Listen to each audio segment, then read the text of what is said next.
Star Wars fans, how you doing? My name is John and welcome back to another Star Wars review. In this video, I'll be showing you what I recently picked up for vintage items. I got these items at a place called Bookman's, which is a really cool place, fairly close to where I live. And they have not only a whole bunch of vintage toys, but they have awesome like retro games as well, video games. It's one of my favorite places to shop. And when I went in here, I was really shocked. They usually have a display of like vintage toys, and I was really shocked as far as what I saw. So I had to pick these up right away. I thought the prices were definitely decent. And these are vintage. I'm not talking about items that are in the vintage line that are new. These are actually old school, like late 70s, early 80s. And these items are in amazingly good shape for considering they're over 30 years old. So let's take a closer look at what I picked up. The first item I want to show you is the Star Wars talking alarm clock. This came out in 1980 by Bradley Time. And I've never seen this before. Really cool. I paid $20 for this. It's complete in box. It is a talking alarm clock. As I guess C-3PO and R2-D2, they talk in this. But unfortunately, I changed the batteries, and due to time, the talking doesn't necessarily work. But the alarm clock still works. I feel like $20 is still a pretty decent deal for this. You can see the front. It's got the old school. You got the kid here with the old school 80s haircut. On the side, you got a little girl listening to the alarm clock. On the back, same thing. It looks like they got this at JCPenney's way back in the day. Nothing too, and on the top, you get a picture of the alarm clock. And it says talking alarm clock with wake up sounds, 30-hour manual, window, realistic 3-dimensional R2-D2 and C-3PO robots. Voice unit uses one C-3PO voice, I guess. But anyway, now let's open this up and see what it comes with. Here's the alarm clock itself. You get the old school Star Wars logo, talking alarm clock, Darth Vader. This is your on-off switch right here.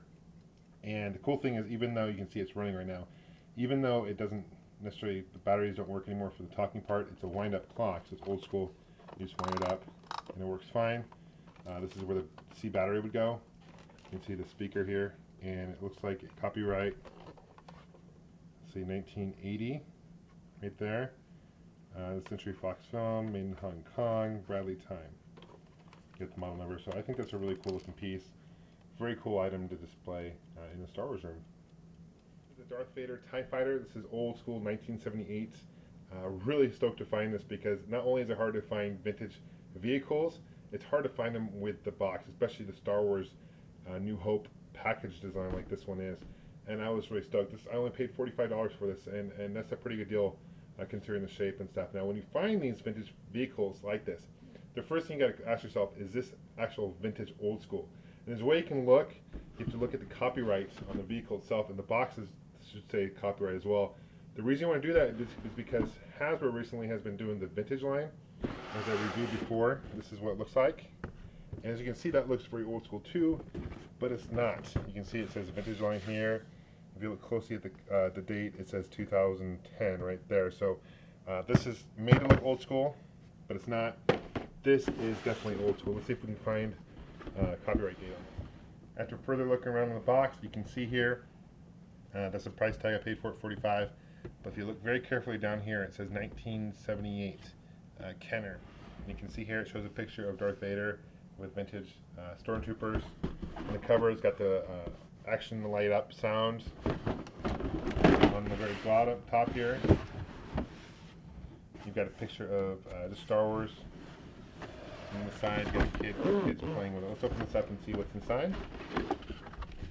Okay, this is what's inside the box. It doesn't have any of the packaging like to protection in any way, unfortunately, but this is what comes with it. It came with instructions, which is really cool. Old school Star Wars Darth Vader Tie Fighter instructions. It takes batteries, and the reason it takes batteries is because it takes the light up and sound. It takes 2 AA batteries. And you're thinking to yourself, oh man, it's broken. Well, no, it's not actually. This actually snaps together like so.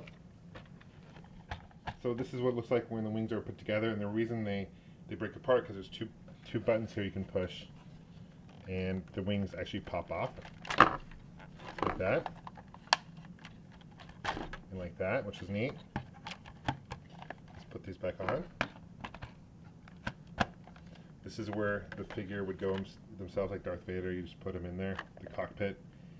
And on the back, you can see the light up. It doesn't make any sounds, but you can see it still lights up.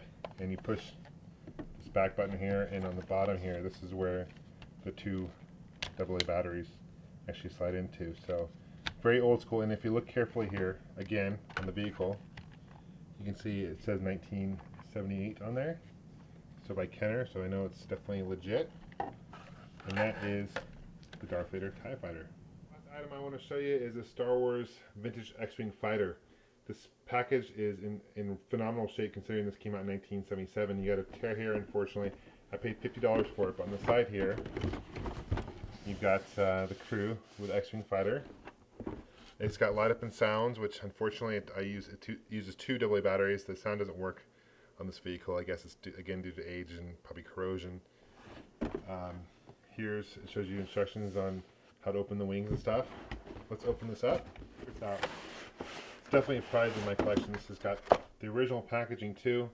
It's got the original instructions. It shows you where the batteries go, two AA batteries, what to do the sound, how to open the wings.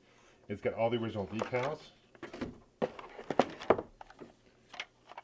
All the original decals. It's yellowed a little bit over the years as far as the hatch goes, but this is where Luke would go to, or your fighter would go into. This is where the batteries go. You push this, and it's supposed to make sounds.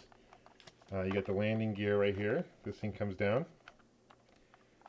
On the bottom here, just to confirm, you got the copyright. It says General Mills. It's hard to see, but it says 1977 General Mills Kenner. Okay, because Kenner was a division of General Mills back in the day.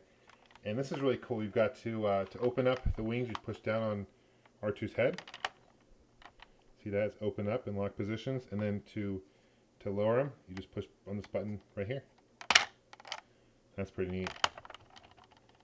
It's an awesome display piece. I'm really happy I got this. This is a really cool piece. So, thanks for watching, guys, and may the Force be with you. Take care.